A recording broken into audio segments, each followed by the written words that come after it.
Thomas the Tank Engine has worked his branch line for many years and knows it very well.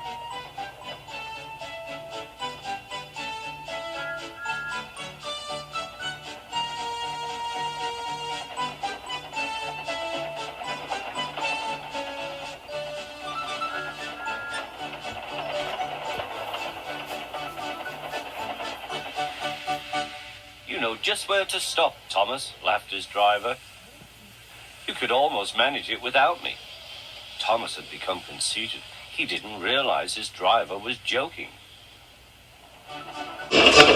Later, he boasted to the others. Driver says I don't need him now. Don't be so daft, snorted Percy. I'd never go without my driver, said Toby earnestly. I'd be frightened. Huh, boasted Thomas. I'm not scared. You'd never dare. I would then. You'll see. The next morning, the firelighter came. Thomas drowsed comfortably as the warm spit through his boiler. Percy and Toby were still asleep. Thomas suddenly remembered. Silly stick in the mud, he chuckled. I'll show them. Driver said I could manage without him. I'll just go out. Then I'll stop and wheesh. That'll make them jump. Thomas thought he was being clever. Really, he was only moving because a careless cleaner had meddled with his controls. He soon found his mistake. He tried to whee, but he couldn't. He tried to stop, but he couldn't. He just kept rolling along. He didn't dare look at what was coming next. There was the station master's house. The station master was about to have breakfast. Horrors! Cried Thomas and shut his eyes. The house rocked. Broken glass tinkled. Plaster was everywhere. Thomas had collected a bush on his travels. He peered into the room through its leaves. He couldn't speak. The station master was furious. His wife picked up her plate. You miserable engine, she scolded. Just look what you've done to our breakfast. Now I shall have to cook some more. She banged the door. More plaster fell. This time it fell on Thomas. Thomas felt depressed. Workmen propped up the house with strong poles and laid rails through the garden. Meanwhile, Donald and Douglas arrived.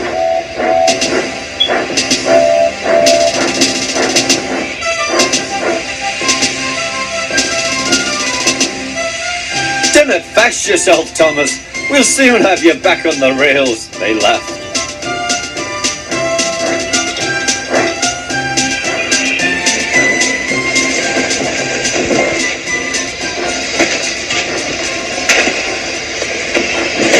Donald and Douglas, puffing hard, managed to haul Thomas back to safety. Bits of fencing, the bush, and a broken window frame festooned his front, which was badly twisted. The twins laughed and left him. Thomas was in disgrace. There was worse to come. You are a very naughty engine. I know, sir. I'm sorry, sir. Thomas's voice was muffled behind his bush. You must go to the works and have your front mended. It will be a long job. Yes, sir. Meanwhile, a diesel rail car will do your work. The diesel, sir? Thomas spluttered.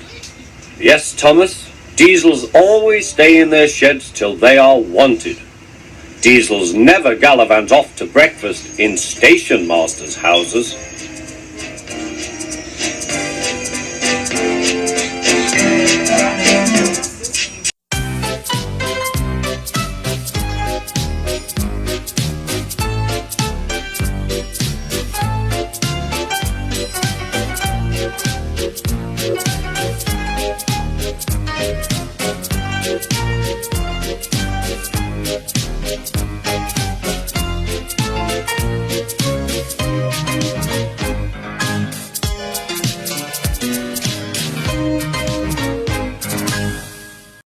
Doc is very proud of being Great Western. He talks endlessly about it. But he works hard too, and makes everything go like clockwork. It was a splendid day.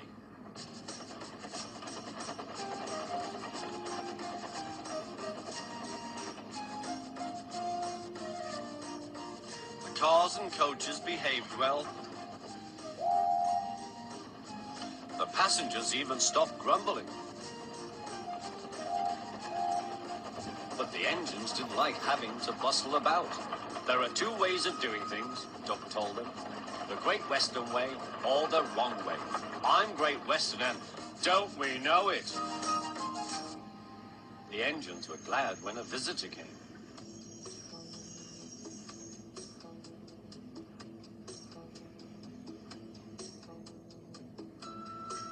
He purred smoothly towards them. Sir Topham Hatt introduced him. Here is Diesel. I have agreed to give him a trial. He needs to learn. Please teach him, Duck. Good morning, purred Diesel in an oily voice. Pleased to meet you, Duck. Is that James and Henry and Gordon too? I am delighted to meet such famous engines.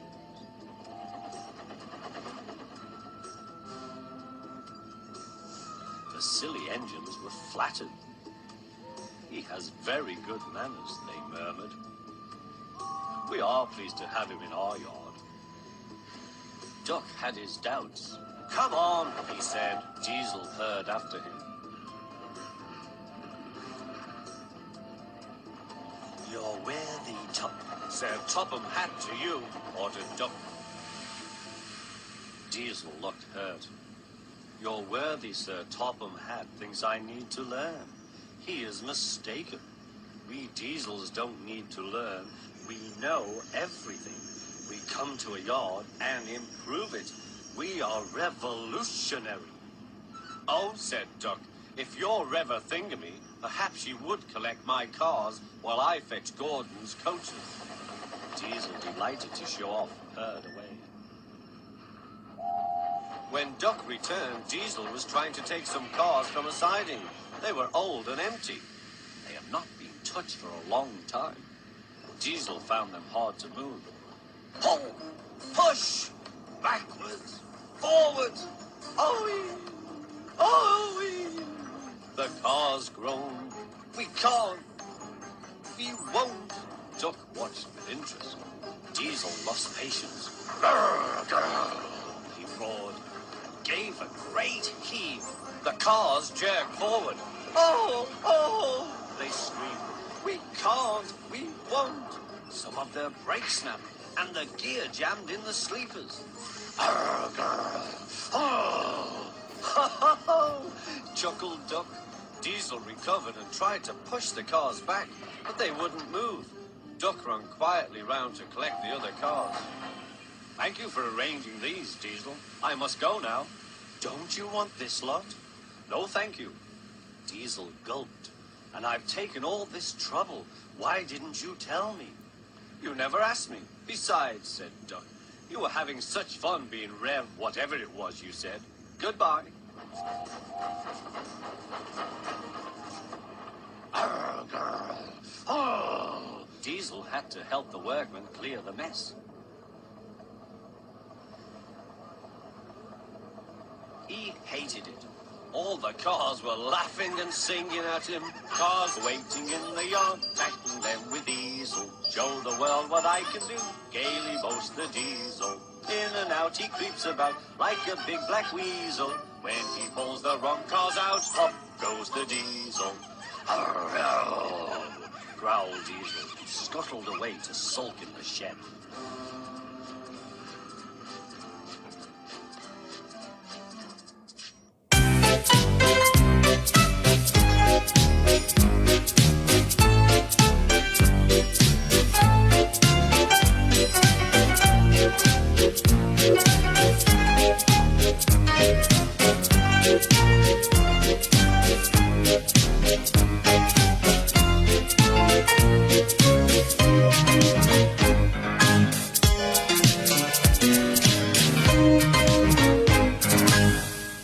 Diesel, the new engine, was sulking. The freight cars would not stop singing rudely at him.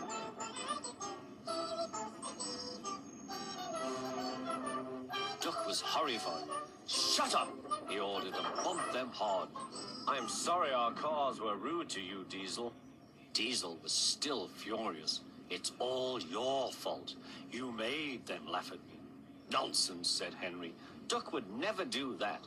We engines have our differences, but we never talk about them to the cars. That would be disgraceful," said Gordon. "Disgusting," put in James. "Despicable," finished Henry.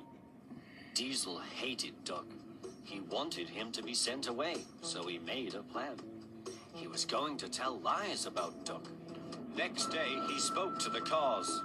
"I see you like jokes. You made a good joke about me yesterday. I laughed and laughed. Duck told me one about Gordon. I'll whisper it. Don't tell Gordon I told you." And he sniggered away. "Ho, ho, ho," guffawed the cars.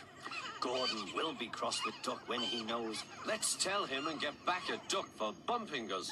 They laughed rudely at the engines as they went by.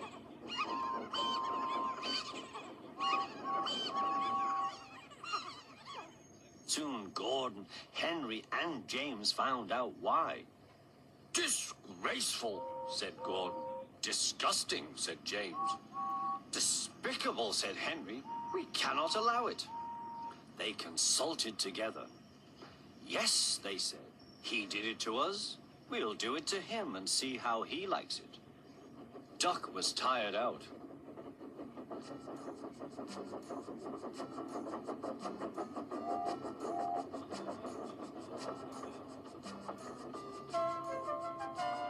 The cars had been cheeky and troublesome.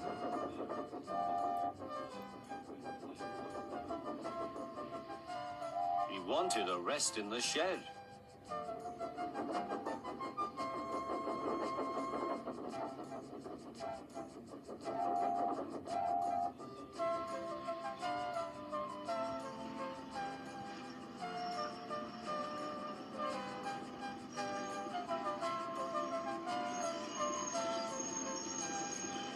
The three engines barred his way. Whoosh! "Keep out." "Stop fooling," said Duck. "I'm tired." "So are we," hissed the engines. "We are tired of you. We like Diesel. We don't like you. You tell tales about us to the cars." "I don't." "You do." "I don't." "You do." Sir Topham Hatt came to stop the noise. "Duck called me a galloping sausage," spluttered Gordon. "Rusty red scrap iron," hissed James. "I'm old Square Wheels," fumed Henry. "Well, Duck?" Duck considered. "I only wish, sir," he said gravely, "that I'd thought of those names myself. If the dome fits..." "He made cars laugh at us," accused the engines. Sir Topham Hatt recovered. He'd been trying not to laugh himself. "Did you, Duck?" "Certainly not, sir. No steam engine would be as mean as that." Diesel lurked up. "Now, Diesel, you heard what Duck said." "I can't understand it, sir. To think that Duck of all engines. I am dreadfully grieved, sir, but know nothing." "I see," said Sir Topham Hatt. Diesel squirmed and hoped he didn't. "I'm sorry, Duck, but you must go to Edward's station for a while. I know he will be glad to see you." "As you wish, sir." Duck trundled sadly away, while Diesel smirked with triumph.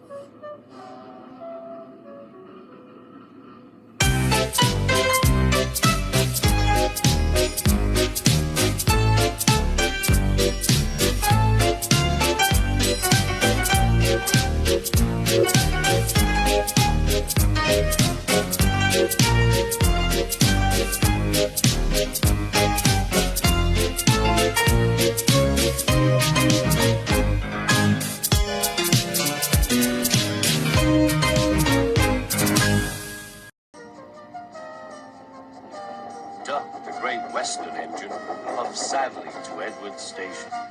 "It's not fair," he complained.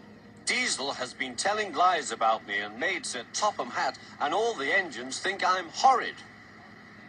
Edward smiled. I know you aren't, and so does Sir Topham Hatt. You wait and see. Why don't you help me with these cars? Duck felt happier with Edward and set to work at once.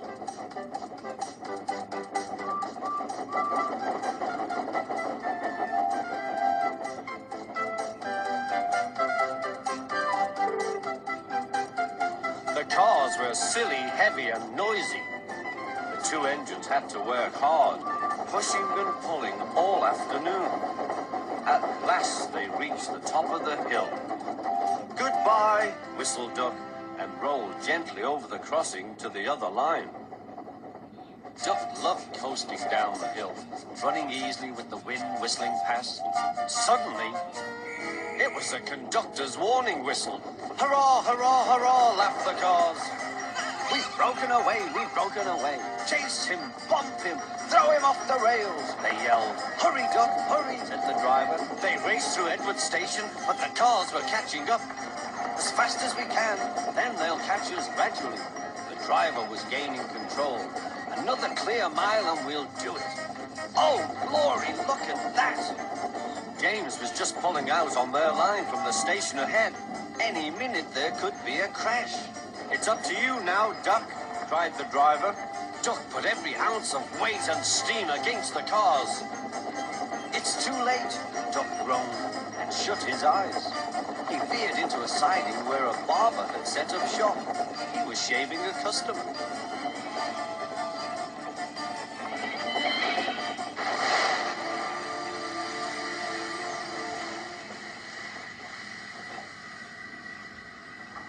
The silly cars had knocked their conductor off his van and left him far behind after he had whistled a warning. But the cars didn't care. They were feeling very pleased with themselves. Beg pardon, sir, gasped Duck. Excuse my intrusion. No, I won't, said the barber. You frighten my customers. I'll teach you.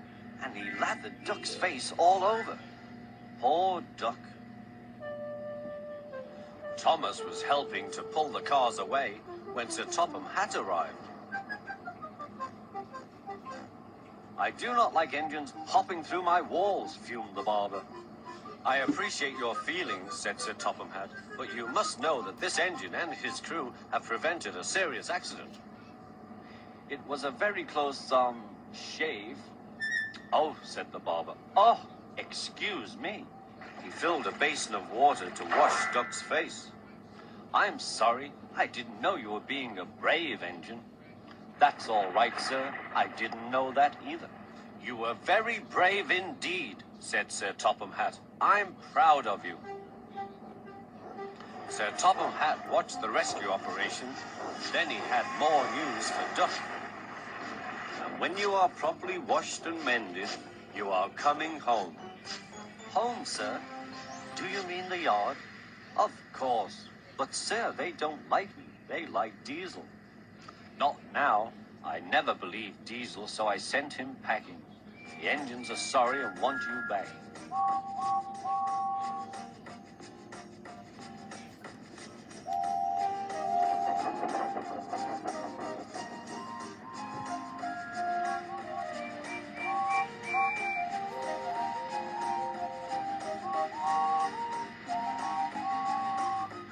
A few days later, when he came home, there was a really rousing welcome for Duck, the Great Western Engine.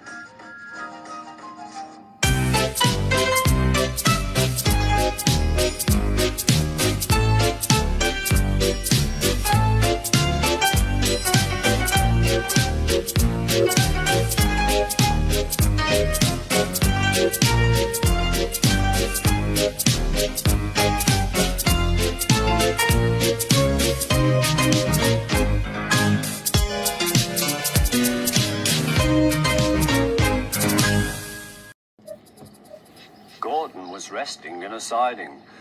Sometimes, he thought, it's really tiring to be such a large and splendid engine. One does have to keep up appearances, so... Peep, peep, peep, peep. Hello, lazy bones, whistled Henry. What cheeks, spluttered Gordon. That Henry is too big for his wheels. Fancy speaking to me like that. Me, who has never had an accident.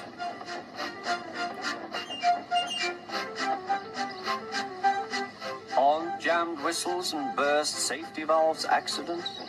Asked Percy innocently. No, indeed. High spirits might happen to any engine. But to come off the rails like Henry did, well, I ask you, is it right? Is it decent? Then it was Henry's turn to take the express. Gordon watched him getting ready.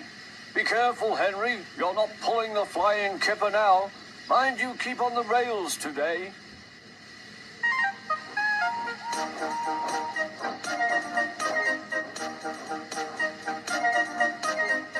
Henry went off in a huff, and Gordon yawned and went to sleep. But not for long. Wake up, Gordon, said his driver. A special train's coming, and where to pull it? Is it coaches or freight cars? Cars, said his driver. Cars, said Gordon. Puh. Gordon's fire was slow to start, so Edward had to push Gordon to the turntable to get him facing the right way. I won't go, grumbled Gordon. Don't be silly, puffed Edward. At last Gordon was on the turntable. The movement had shaken his fire. It was now burning nicely and making steam. Gordon was cross and didn't care what he did. He waited till the table was halfway round. I'll show them, he hissed. He moved slowly forward to jam the table, but he couldn't stop himself and slithered into a ditch. Ooh, she hissed. Get me out! Get me out! Not a hope, said his driver and fireman. You're stuck, you silly great engine. Don't you understand that? They telephoned, said Topham Hatt. So Gordon didn't want to take the special train and ran into a ditch. What's that you say? The special's waiting? Tell Edward to take it, please. And Gordon? Oh, leave him where he is. We'll get him out later. On the other side of the ditch, some little boys were chattering. Coo, doesn't he look silly? They'll never get him out. They began to sing. Silly old Gordon fell in a ditch, fell in a ditch, fell in a ditch. Silly old Gordon fell in a ditch, all on a Monday morning. Gordon lay in the ditch all day. Oh dear, he thought, I shall never get out.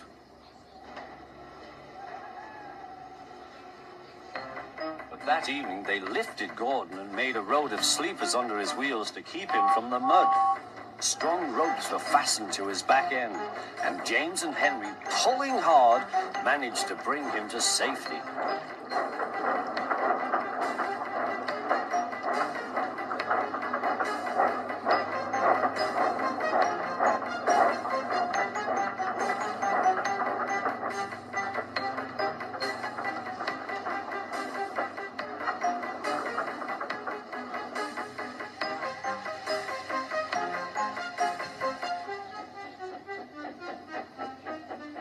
Late that night, Gordon crawled home, a sadder and wiser engine.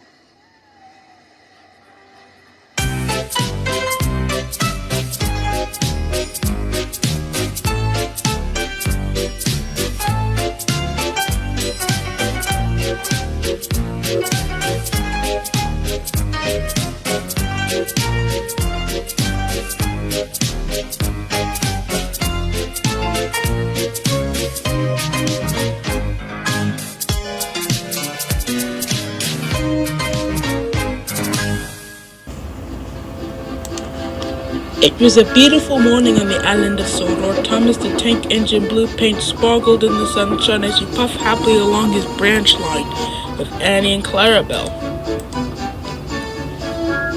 He was feeling extra pleased with himself. "Hello, Thomas," whistled Percy. "You look splendid." "Yes, indeed," boasted Thomas. "Blue is the only proper color for an engine." "Oh, I don't know. I like my brown paint," said Toby. "I always been green. I wouldn't want to be any other color either," added Percy. Well, anyway," huffed Thomas. "Blue is the only proper color for a really useful engine. Everybody knows that." Percy said no more. He just grinned at Toby. Later, Thomas was resting when Percy arrived. A large hopper was filling his trucks filled with coal. Thomas was still being cheeky. "Watch out for those silly cars," he said. Go on," muttered the cars. "And by the way," went on Thomas, "those buffers aren't look very safe to me."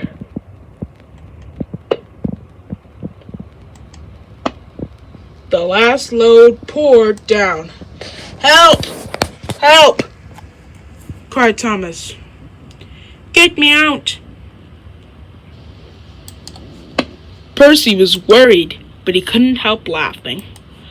Thomas's smart blue paint was covered in coal dust from smoke box to bunker.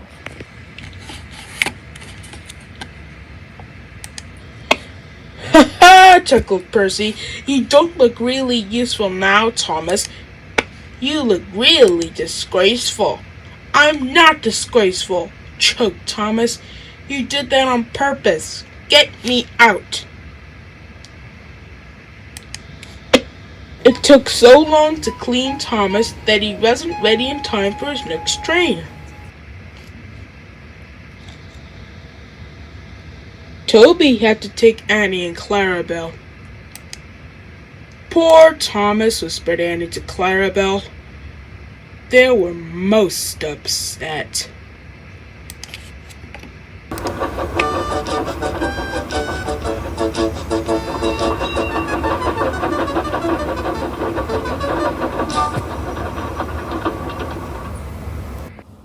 Thomas was grumpy in the shed that night. Toby thought it a great joke, but Percy was cross with Thomas for thinking that he made his paint dirty on purpose.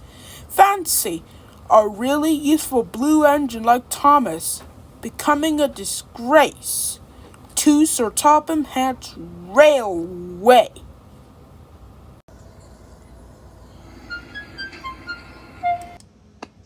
Next day, Thomas was feeling more cheerful as he watched Percy bring his cars from the junction. The cars were heavy and Percy was tired. "Have a drink," said his driver, "then you feel better." The water column stood at the end of the siding with the unsafe buffers. Suddenly, Percy found that he couldn't stop. The buffers didn't stop him either. "Oh!" wailed Percy. "Help!" The buffers were broken and Percy was wheel deep in coal. It was time for Thomas to leave. He had seen everything. Now Percy had learned his lesson too. He chuckled to himself.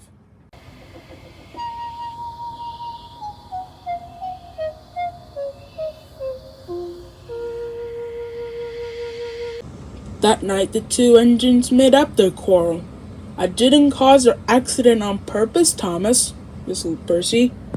"You do know that, don't you?" "Of course," replied Thomas, "and I'm sorry I was cheeky. Your green paint looks splendid again, too. In future, we'll both be more careful of coal."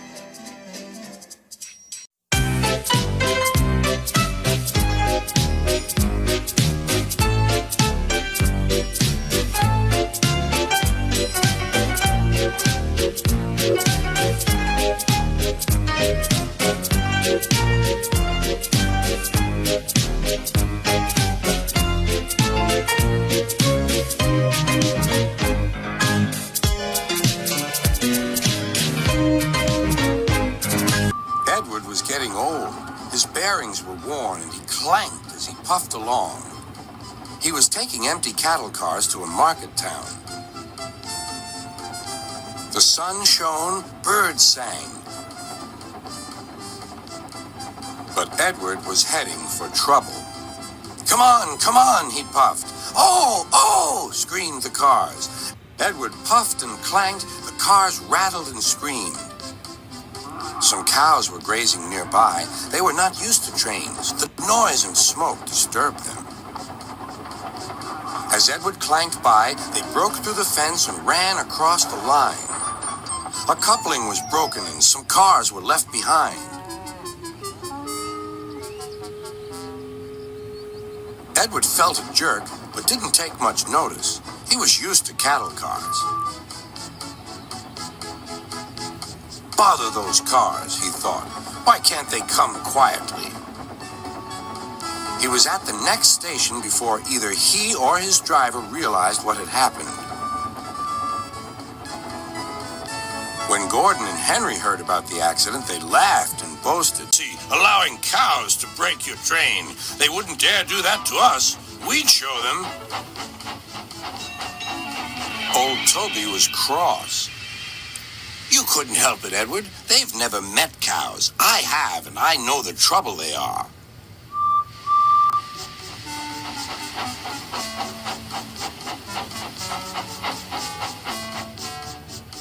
Some days later, Gordon rushed through Edward's station. Boop, boop. Mind the cows.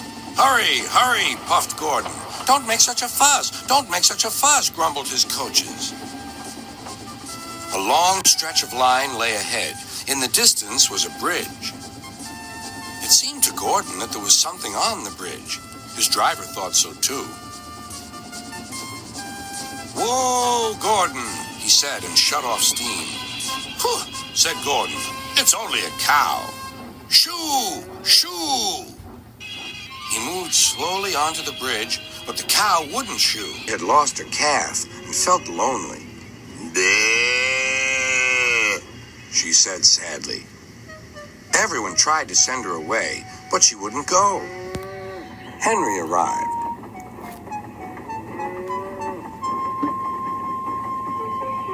What's this? A cow? I'll soon settle her. Be off! Be off! Bleh. Henry backed away nervously. I don't want to hurt her.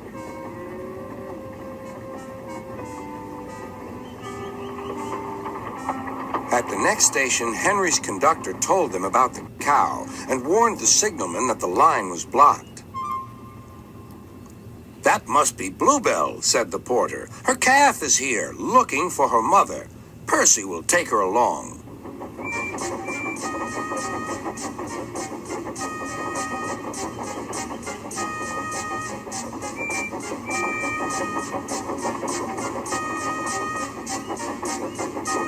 At the bridge, Bluebell was very pleased to see her calf again, and the porter led them away.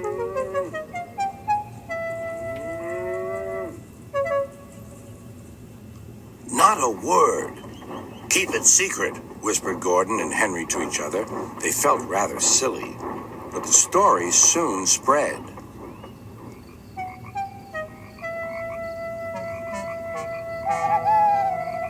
Well, well, well, chuckled Edward. Two big engines afraid of a cow. Afraid? Rubbish, said Gordon. We didn't want the poor thing to hurt herself by running up against us.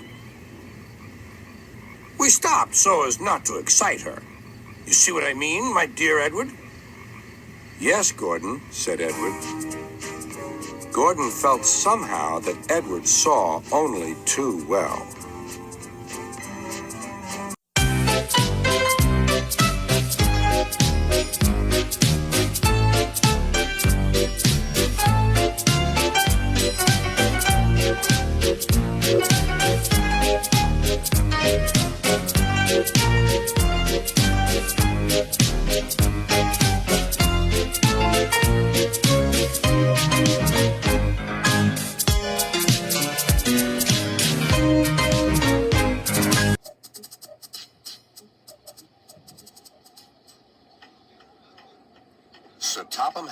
sat in his office listening to the noise outside. The passengers were angry. The station master came in. "There's trouble in the shed, sir. Henry is sulking. There's no train, and the passengers are saying this is a bad railway." "Indeed," said Sir Topham Hatt. "We cannot allow that." He found Gordon, James, and Henry looking very cross. "Come along, Henry. It's time your train was ready." "Henry's not going," said Gordon. "We won't shunt like little tank engines. That was Thomas's job. We're important tender engines. You fetch our coaches and we will pull them. Tender engines don't shunt." "We'll see about that," said Sir Topham Hatt. "No engine on my railway is too important for small jobs." And he hurried away to find Edward. The yard has never been the same since Thomas left to run his branch line, he thought sadly. Edward was shunting. "Leave those freight cars, please, Edward," said Sir Topham Hatt. "I want you to push coaches for me in the yard." "Thank you, sir. That will be a nice change." "That's a good engine. Off you go, then."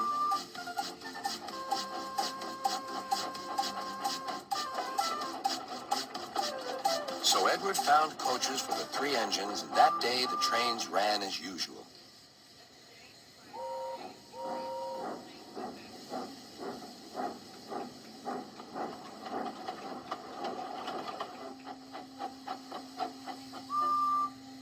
But next morning, Edward looked unhappy. Gordon came clanking past, hissing rudely.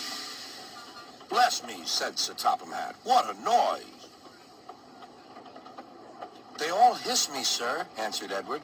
"They say tender engines don't shunt, and last night they said I have gray wheels. I haven't, have I, sir?" "No, Edward, you have nice blue ones, and I'm proud of you. Tender engines do shunt, but all the same, we do need another tank engine here." He went to a workshop, and they showed him all sorts of engines.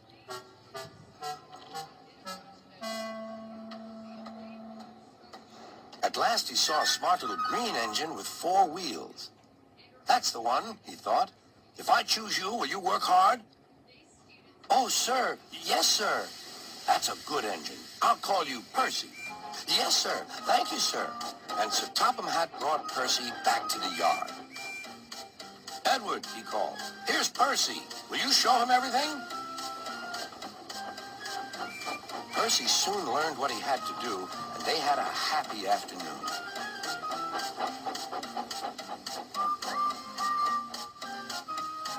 Then Henry came by, hissing as usual. "Whee!" went Percy. Henry jumped and ran back to the shed. "How beautifully you wheeshed him," laughed Edward. "I can't wheesh like that."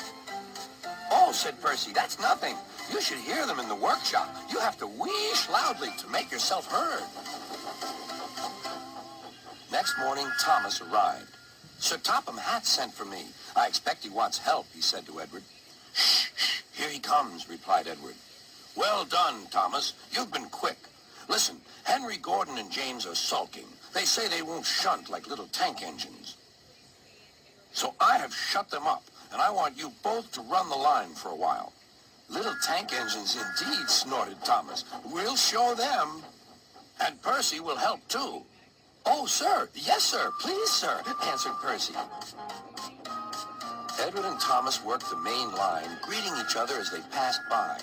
Percy puffed along the branch line. Thomas was anxious about Annie and Clarabelle, but both driver and conductor promised to take care of them. There were fewer trains, but the passengers didn't mind. They knew the 3 other engines were having a lesson. Gordon, James, and Henry were cold, lonely, and miserable. They wished now they hadn't been so silly.